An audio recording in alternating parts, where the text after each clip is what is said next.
Hello, it is Dr. Askkrystalracquel. I am back again with a video for today. I hope you all are doing amazingly. Like, comment, subscribe to my channel.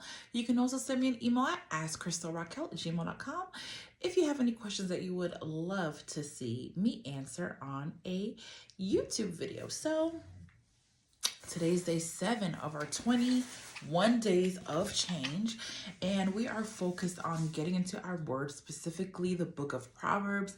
And each day of our 21 days of change, we are reading one chapter of Proverbs that correlates to that date.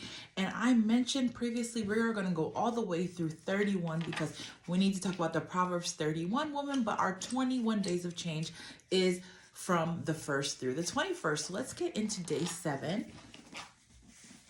So for day 7 of our 21 days of change for Proverbs 7, I believe we're going to talk a bit about some of the topics that we've talked about over these past couple days, but specifically today it's a warning against the adulteress. So on day 5, it was a warning against adultery. Day 6, the second half, was a warning against adultery. And now the full chapter of 7 is specific to the adulteress, which is the woman who was married and essentially sleeping around or having an affair. Warning against the adulteress. My son, keep my words and store up my commands within you. This is the New International Version. Keep my commands and you will live. Guard my teachings as the apple of your eye. Bind them on your fingers. Write them on the tablet of your heart. So now it's even saying bind them. Tie them up on your fingers so you always have them there to see. Say to wisdom, you are my sister. And call understanding your kinsman. So wisdom and understanding should be as close to you as your sibling. They will keep you from the adulteress, from the wayward wife with her seductive words. At the window of my house, I looked out through the lattice. I saw among the simple.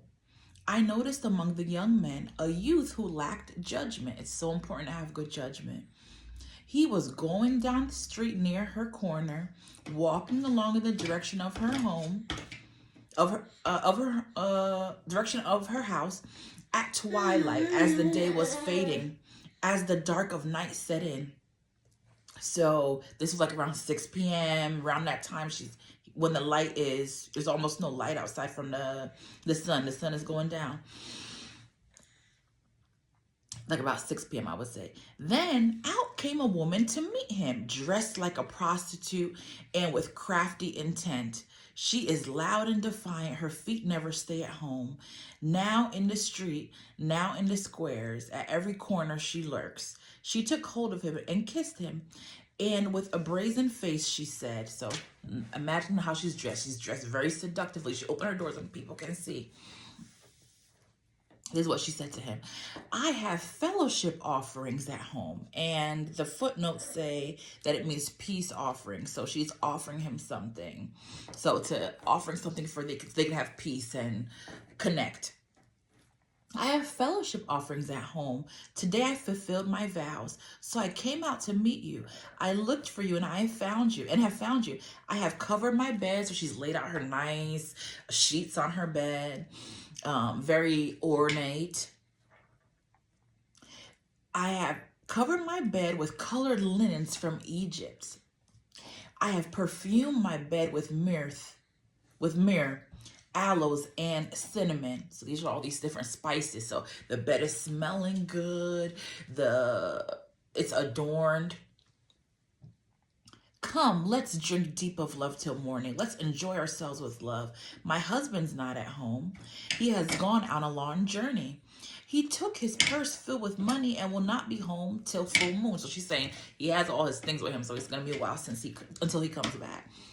With persuasive words, she led him astray. She seduced him with her smooth talk. All at once, he followed her, like an ox going to the slaughter, like a deer stepping into a noose. And then there's in the footnotes for deer, it has a Syriac, which means a fool, stepping into a noose, And the meaning of this line in Hebrew is uncertain. So like a deer stepping into a noose till an arrow pierces his liver, like a bird darting into a snare, little knowing it will cost him his life. Now then, my sons, listen to me. Pay attention to what I say. Do not let your heart turn to her ways or stray into her paths. Many are victims she has brought down. Many are the victims she has brought down. Her slain are a mighty throng. Her house is a highway to the grave, leading down to the chambers of death. This section is saying, steer clear of the adulterous woman. And we can apply it. One moment. We can apply it to any woman, any type of fornication that's going on. Steer clear of the woman, anyone who's going to try to lead you astray. So that means anyone that is intentionally going to try to lead you down a path of unrighteousness, including fornication. So it's talking about marriage. It's specifically about adultery. So yes, apply it to those who are married, but also apply it to even those who are unmarried. Remember, in this day and age, it wasn't so common for people to sleep around. It wasn't so common for people to be sleeping with people who they haven't married yet. Not as common. So let's apply it to our day and age as well. You want to make sure that you're living righteously. You want to make sure you are not going to be led astray by women. So I'm talking about men as well, but specifically for men, the adulteress. This is talking about men. Steer clear of these type of women. Ladies who are willing, ready, just remember there is going to come a point in time where it's time for you to have a wife. It's time for you to be able to, I guess, enjoy your wife and have a married, wonderful life. So steer clear of all this foolishness. One day you will have your wife if you don't already have one. And for ladies as well, don't be this woman. Don't be someone who is married and unsatisfied in their relationship and trying to meet other men when their husband goes out. You may be a stay-at-home woman or mother, homemaker. Or let's say you're a single lady. Don't be that woman that's trying to, I guess, call to a man who's potentially married, because it doesn't specify that the man is married. It said that he was a young man. So I'm assuming he probably wasn't married. And it's specifically talking about the adulteress. It doesn't say anything about the man. So in terms of his status, so I assume he's unmarried. So please, married, unmarried people, just go and find yourself someone to stick with for the rest of your life. I understand that in this day and age, it's about 50% of marriages that end in divorce. However, go and find you your life partner, meaning your spouse, your husband or your wife, so you can live a life together, build a family. And don't, when you're single, focus on other things. Focus on elevating your life. Focus on doing the will of God. Focus on things that are going to allow you to prosper in life, allow you to, once you have a family, be able to focus on your family. So focus on your education, things that are going to help you once you are married. Focus on elevating your life. Focus on your children if you have any.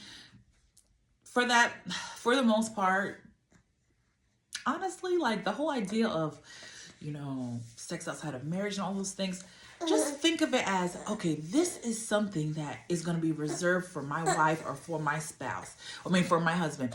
Think of it as something that, oh, wow, this is something I have to look forward to. Because when you start focusing on those things when you're not even married, or focusing on that with somebody else when you are married, it's really nothing to look forward to in a marriage. So all those things that are temptations, just know when you're able to discipline yourself and overcome those things, the outcome is even better than you can even imagine, even better than having that few moments of fulfillment, right? So your fulfillment is even more so once you overcome those temptations. So let me know what you think about this, because I understand that, you know, there's temptations. People may read that scripture and think to themselves, well, that's a temptation, but I don't have the temptation. Sure, but apply it to other areas of your life as well.